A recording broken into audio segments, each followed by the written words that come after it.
The world has always believed it knew Audrey Hepburn. We remember the waif-like princess in Roman Holiday, the existential party girl in Breakfast at Tiffany's, and the elegant face of UNICEF in her later years. She was and remains the definition of grace under pressure.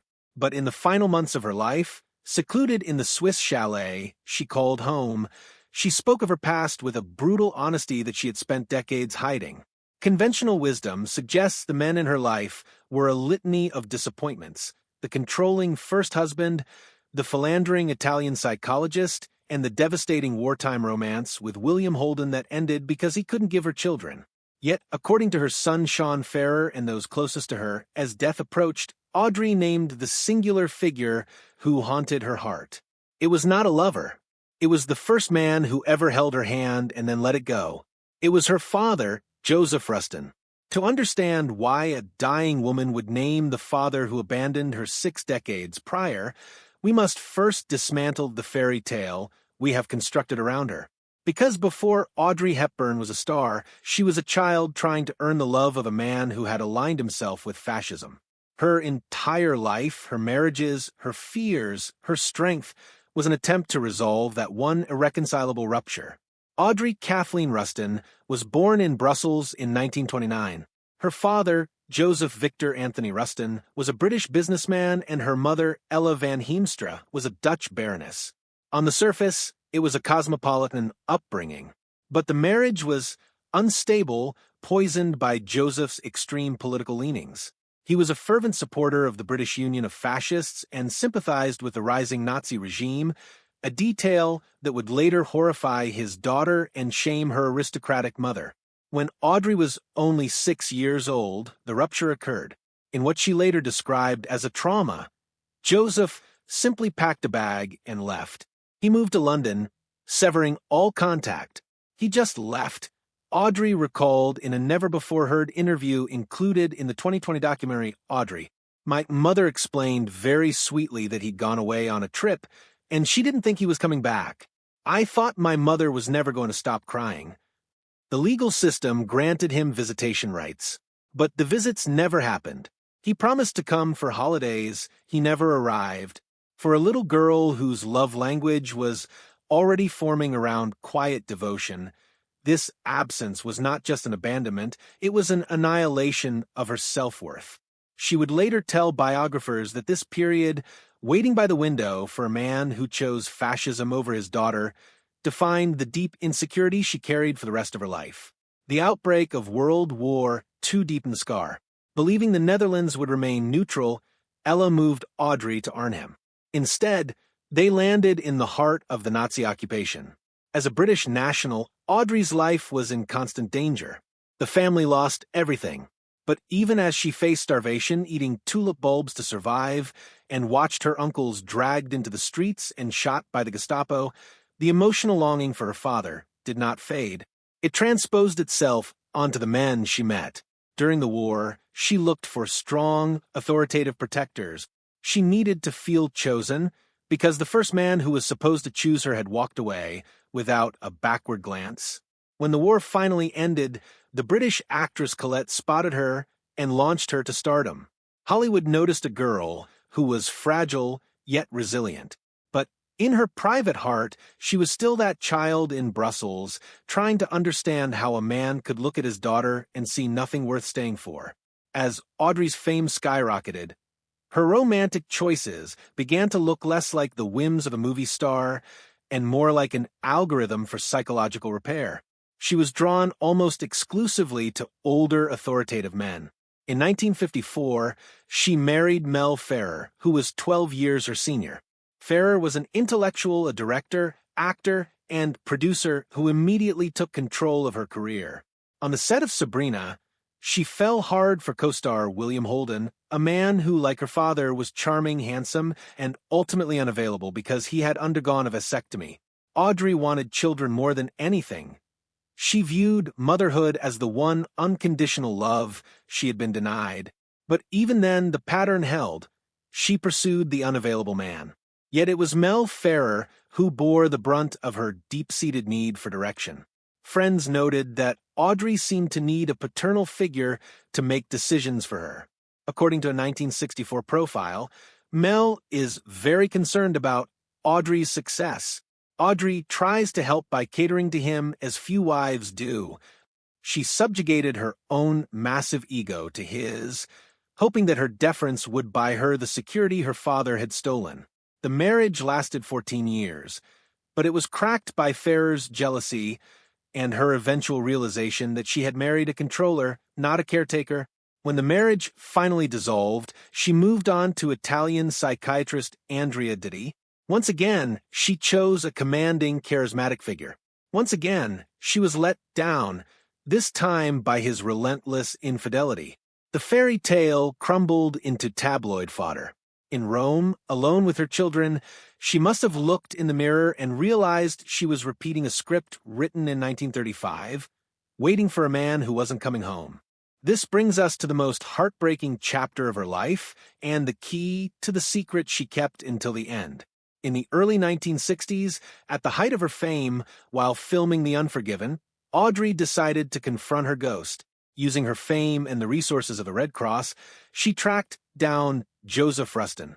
He was living in Dublin, Ireland, specifically in the working-class neighborhood of Ballsbridge. He had remarried and was living a quiet, unremarkable life. He had made no effort to contact his famous daughter. When she called, he did not rush to the airport. Instead, he agreed to meet, but with a condition of emotional distance that bordered on cruelty. Audrey flew to Dublin. The meeting was a disaster. Photographer and friend John Isaac later recounted Audrey's reaction to the reunion. When she was telling me the story, she was crying. Isaac said, "He was so cold. He did not receive her." And she said that really hurt her. After nearly 30 years of silence, after war, famine, and unimaginable success, Audrey sat across from the man who had broken her. She was looking for a connection, for an apology, for a flicker of warmth. She found indifference. He was unrepentant and distant. Yet, in a move that defines her soul, she did not scream. She did not walk away. She forgave him. Not only that, but Audrey quietly supported him financially for the rest of his life. She sent him money until his death in 1980. Why? Because killing the hope of reconciliation would have destroyed her. As long as she supported him, she could pretend there was a bond.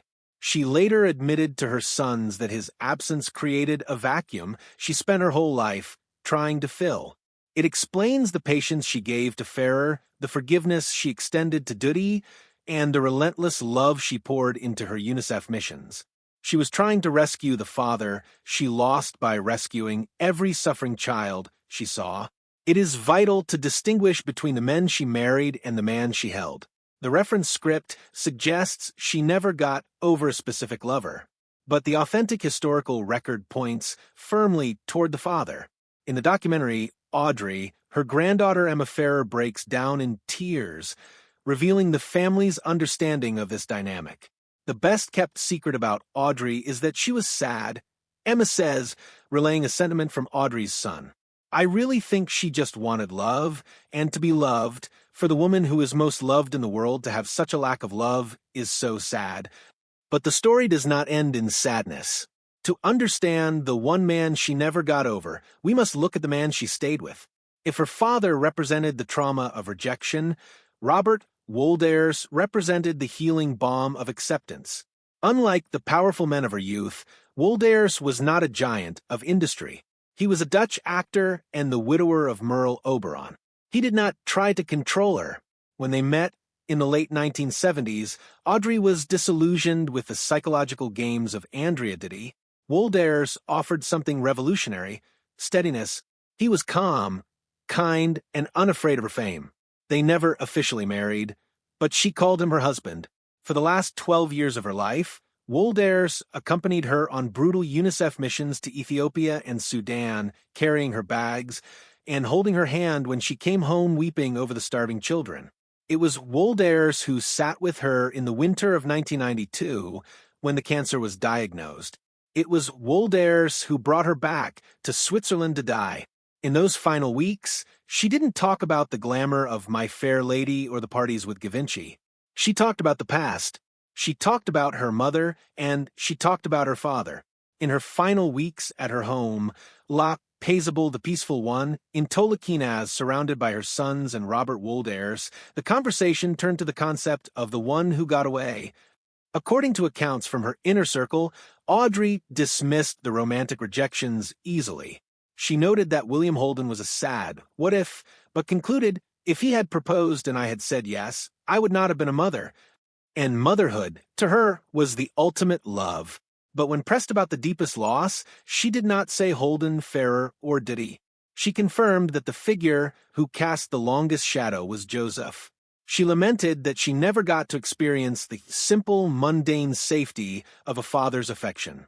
She mentioned that she believed, until the very end, that he might have had some flicker of regret. He didn't, but she needed to believe he did. When her son Sean wrote his memoir, Audrey Hepburn, an elegant spirit, he detailed this dynamic intimately. He noted that his mother's drive for humanitarian work, specifically for children, was a direct result of this paternal ghost. She was chasing that her whole life, Emma Ferrer added, trying to prove that unconditional love was possible. The narrative that Audrey Hepburn was just a movie star is convenient, but it is false. She was a woman who turned trauma into grace. She took the blueprint of abandonment left by her father and built a life of service. Yes, she named him as the one man she never got over, because he was the origin of her pain. But here is the twist that the tabloids often miss. She didn't name him with regret. She named him to explain her strength. She spent decades forgiving a man who didn't deserve it, and in forgiving him, she taught herself how to love the world, the hungry, the sick, the forgotten, without asking for anything in return. Audrey Hepburn died on January 20th, 1993. At her funeral, Gregory Peck, the co-star who remained her friend for life, read a poem. Robert Woldairs stood with the family, stoic in his grief. Her former husband stayed in the background. The man she truly waited for, Joseph Rustin, had died 13 years earlier, never having apologized. Understanding this changes how we view her iconic photographs. That famous image of her holding a guitar or the shot of her smoking a long cigarette holder, we used to see only elegance. Now, we should see the slight tension in her eyes, the vigilance of a little girl who was once abandoned and is terrified it will happen again. In the end, the question, who was the one man Audrey Hepburn never got over, is a trick. It implies there is a secret romance waiting to be discovered. But the truth is far more profound. It was not about romance at all. It was about the biological imperative. It was about a daughter and the ghost of father. Before she died, Audrey Hepburn confirmed that her greatest love was not a man she held in her arms, but the man she spent her entire life holding in her heart, hoping he would finally hold her back.